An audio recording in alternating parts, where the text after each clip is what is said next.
मध्य प्रदेश के 4.5 लाख सरकारी कर्मचारियों की आज हम बात करेंगे।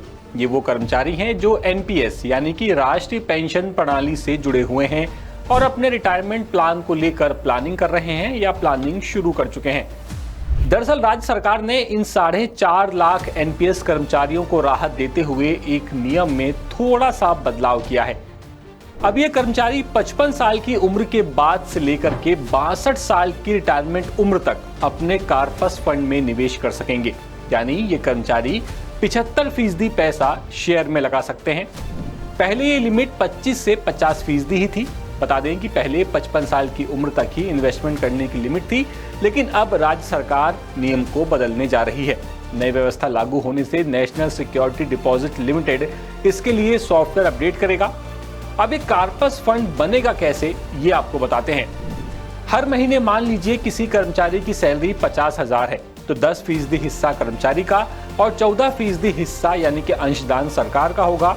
कुल 24% एनपीएस फंड में जमा होगा। इस तरह से साल भर में लगभग 1,44,000 के आसपास कार्पस फंड में जुट जाएगा। ये सैलरी अगर 50,000 कर्मचारी की है तो उसका एग्जाम्पल है। जो कर्मचारी निवेश में रिस्क नहीं लेना चाहते, उनके लिए सरकार ने सरकारी बॉन्ड में 100% निवेश का विकल्प भी खोला है और इसमें पैसा सुरक्षित रहेगा और 7 से 8% रिटर्न मिल सकता है। बता दें कि केंद्र सरकार ने अपने कर्मचारियों के लिए 24 अक्टूबर को एनपीएस का विस्तार किया था। यानी एनपीएस से जुड़ी पेंशन निधि और निवेश प्रक्रिया उपलब्ध करवाने के लिए इसे 24 अक्टूबर तक बढ़ाया गया था। इसके बाद राज्य सरकार ने भी कर्मचारियों के लिए इक्विटी में निवेश के लिए 75% राशि का प्रावधान किया है।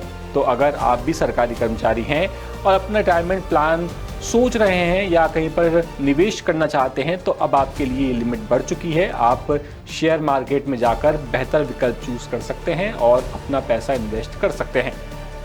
फिलहाल इस खबर में इतना ही। मैं आपसे मिलूंगा किसी और खबर में। तब तक अपडेट्स के लिए आप बने रहिए द सूत्र के साथ। नमस्कार। लेटेस्ट,